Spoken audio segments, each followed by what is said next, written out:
இருக்கிற வருமானத்தை துளைத்துக் கொண்டிருக்கிறான். பெண் தெரு தெருவாய் போய் பைப்பிலே தண்ணி அடித்து அடித்து அடித்து தண்ணீரை வீட்டிற்கு கொண்டு வருகிறாள்.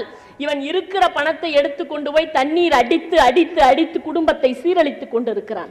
பெண் எங்காவது ஒரு சீட்டு போடலாமா, பாத்திர சீட்டு போடலாமா, பலகார சீட்டு போடலாமா என்று பார்த்து பார்த்து குடும்பத்திற்கு சேர்த்து வைக்கிறாள். இவன் 3 சீட்டு எங்கே போட முடியும் என்று தேடி தேடி தேடி தேடி போயிருக்கிறான். ஏதாவது ஒரு சிறிய வீடு கட்ட மாட்டோமா என்று சிந்தித்து பார்த்து ஒவ்வொரு செங்கலுக்காக அவள் பணம் சேர்த்து கொண்டிருக்கிறாள். சின்ன வீடு கிடைக்க மாட்டாளா என்று தேடி தேடி பார்த்து கொண்டிருக்கிறார்கள் ஆடவர்கள். ஒரு இல்லத்திலே நடக்கிற கொடுமைகள் என்னென்ன தெரியுமா?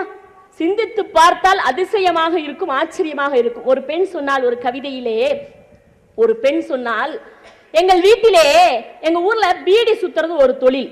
இவள் சொன்னால், நான் பீடி சுற்றுகிறேன், என் அம்மா முறுக்கு சுற்றுகிறாள்.